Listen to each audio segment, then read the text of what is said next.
उमेश पाल हत्याकांड में अब तक का सबसे बड़ा खुलासा हम करने जा रहे हैं। उमेश से अतीक के गुर्गों ने मांगी थी 1 करोड़ रुपए की रंगदारी। ये बड़ी खबर सामने आ रही है। करोड़ों की जमीन के एवज में 1 करोड़ रुपए की रंगदारी मांगी गई थी। रंगदारी न देने पर जान से मारने की धमकी भी दी गई थी। उमेश को धमकाते हुए कहा गया था, अतीक का आदेश है, पहले 1 करोड़ दो वरना जमीन को भूल जाओ। 24 अगस्त 2022 को उमेश ने धूमनगंज थाने में मामला भी दर्ज कराया था। अतीक के 5 गुर्गों पर दर्ज करवाया गया था केस। एफआईआर में खालिद जफर, मोहम्मद मुस्लिम, दिलीप कुशवाहा और अबू साद को नामजद किया गया था। ये इस वक्त की बहुत बड़ी खबर है उमेश पाल हत्याकांड से जुड़ी हुई कि इस पूरे मामले में रंगदारी को लेकर बाकायदा मामला भी दर्ज कराया गया था। पुनीत शर्मा से हम संपर्क कर रहे हैं, हमारे साथ फोन लाइन पर जुड़ गए हैं। पुनीत, ये बताइए कि यानी अब इस पूरे मामले में रंगदारी का एंगल जुड़ गया है, तो क्या हत्या के पीछे अब सबसे बड़ी वजह रंगदारी ही मानी जाएगी?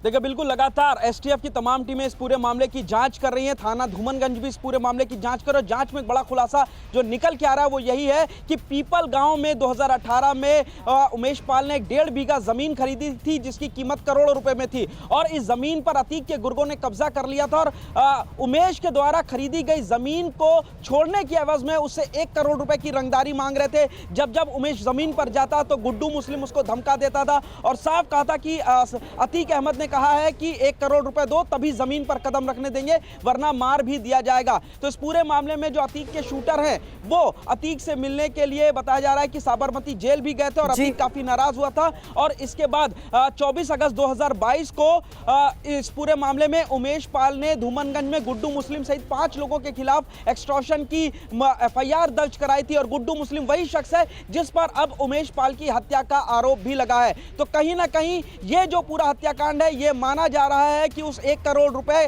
की रंगदारी और वो जो करोड़ों रुपए की 1.5 बीघा जमीन है जो कि पीपल गांव इलाके में, उसको लेकर के उमेश पाल की हत्या तो नहीं की गई है। अब इस पूरे मामले में फिलहाल इन्वेस्टिगेशन की जा रही है और यह भी बताया जा रहा है कि 2 फॉर्च्यूनर कार जो है स्टैंड बाई पर रखी गई थी ताकि कत्ल करने के बाद उससे भाग निकले और उस रात ये शूटर यहीं प्रयागराज में रुके थे। और सवाल पुनीत यहाँ पर अब ये भी उठेंगे।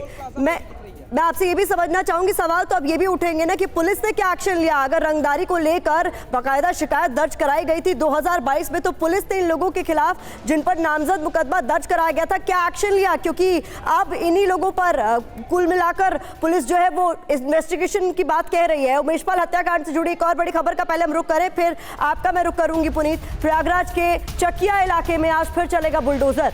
अतीक के गुर्गों और शूटर्स पर प्रशासन का शिकंजा और कसता हुआ। प्रयागराज प्राधिकरण ने 40 अवैध संपत्तियों की पहचान की है। अवैध संपत्तियों को बुलडोजर के जरिए गिराया जाएगा, तो कुछ और संपत्तियों पर बुलडोजर चलना है, ये तय है। प्रयागराज प्राधिकरण ने 40 अवैध संपत्तियों की पहचान की है और बुलडोजर के जरिए इन संपत्तियों को गिराया जाएगा। तो अब आपको बता देते हैं किस तरीके से ये बुलडोजर की कार्रवाई हर दिन आगे बढ़ रही है। पहले दिन किस तरीके से खालिद जफर के घर पर बुलडोजर की कार्रवाई की गई थी। देखिए जफर अहमद का घर पहले दिन किस तरीके से और दूसरे दिन भी यहाँ पर कार्रवाई देखी गई थी। पूरी तरीके से इस घर को जमींदोज कर दिया गया था। मुस्कुद्दीन के घर पर किस तरीके से तीसरे दिन बुलडोजर की कार्रवाई की गई और चौथे दिन सवाल बरकरार है कि आज किसके घर पर चलेगा बुलडोजर, क्योंकि 40 ऐसी संपत्तियां बताई जा रही हैं जिसको चिन्हित कर लिया गया है, जो कि अवैध तरीके से बनाई गई हैं, जिनके नक्शे में कुछ न कुछ प्रॉब्लम बताई जा रही है, जिसको लेकर अब कोई बड़ा एक्शन लिया जा सकता है। पुनीत, सवाल 2 है मेरे। एक तो ये कि जब इस मामले को लेकर, रंगदारी वाले मामले को लेकर एफआईआर दर्ज की गई थी तो पुलिस ने इस पूरे मामले पर क्या कार्रवाई की, और दूसरा सवाल मेरा बुलडोजर की कार्रवाई को लेकर अब किस पर एक्शन, अगला नंबर किसका?